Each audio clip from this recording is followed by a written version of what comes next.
శ్రీ గురుభ్యో నమః. హరి ఓం. ఈరోజు కూడా ఒక మంచి పరిష్కారం తెలుసుకుందాం. ఈ పౌష్యమాస పరిష్కారాల్లో భాగంగా ఈరోజు బాల అంటే చిన్నపిల్లల కోసం రక్షా కవచం, అలాగే రక్షా స్తోత్రం. వాళ్ళు మనకి దిష్టి దోషాలు, అలాగే రాత్రి పడుకున్నప్పుడు ఏవైనా దుస్వప్న దోషాలు వాళ్ళకి వస్తూ ఉంటాయి. వాళ్ళంటే గబుక్కుని లేచిపోవడము, ఏడుస్తుండడం అలాంటప్పుడు ఈ స్తోత్రం మనం చదువుకుంటే, మనం చదివితే వాళ్ళకి చాలా మంచి ఉపయోగం ఉండి వాళ్ళకి ఆ దోషాల నుంచి పోవడానికి, వాళ్ళకి ప్రశాంతంగా నిద్ర పట్టడానికి ఒక మంచిగా ఉపయోగపడుతుంది. అలాంటివన్నీ కూడా తగలకుండా ఉంటాయి. వాళ్ళని బయటికి తీసుకుని వెళ్ళేటప్పుడు గట్రా మనం ఈ మంత్రం చదివినా సరే వాళ్ళకి అలాంటి దోషాలు రాకుండా ఉంటాయి. అదేవిధంగా మనం వాళ్ళు పడుకునేటప్పుడు కూడా మనం ఇది ఒకసారి చదివితే మనకి వాళ్ళకి ఎటువంటి దోషాలు రావు అన్నమాట.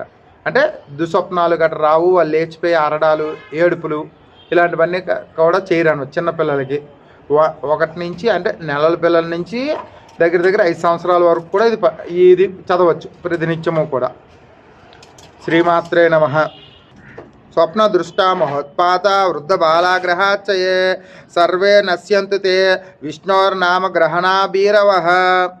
ఈ మంత్రం మనం ప్రతినిత్యం కూడా చదువుకుంటే, లేదా చిన్నపిల్లల్ని ఏదైనా క్యాంపులు కానీ, వేరే ఊరు కానీ, హాస్పిటల్కి కానీ, లేదా ఎక్కడికైనా బయటికి తీసుకొని వెళ్ళేటప్పుడు, వాళ్ళని ఊరు దాటి వెళ్ళేటప్పుడు కూడా ఇది చదువుకొని మనం వెళ్తే వాళ్ళకి ఎటువంటి దోషాలు తగలవు, దిష్టి దోషాలు తగలవు. అలాగే ఏ ఫంక్షన్లకు కానీ ఎక్కడికైనా వెళ్ళేటప్పుడు చిన్నపిల్లలకి చాలా ఎత్తుకోవడం గట్రా అందరూ చేస్తుంటారు.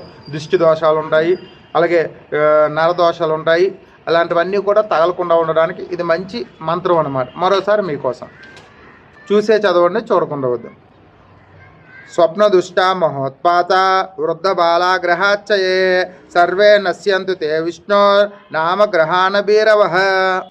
ఈ మంత్రం పిల్లలకి బయటికి వెళ్ళినప్పుడు కానీ, లేదా రాత్రి గబుక్కును పడుకొని లేచిపోతున్నప్పుడు, ఏడుస్తున్నప్పుడు కానీ ఇది చదివితే వాళ్ళకి ఆ దోషాల నుంచి పోయి వాళ్ళు ప్రశాంతంగా నిద్రపోతారు. అలాగే వాళ్ళకి దృష్టి దోషాలు తగలకుండా ఉంటాయన్నమాట. జై శ్రీరామ్, జై హింద్, శ్రీమాత్రే నమః. ఈ వీడియో నచ్చితే లైక్ చేయండి, అలాగే మా ఛానల్ సబ్స్క్రైబ్ చేసుకోండి, చాలామందికి షేర్ చేయండి.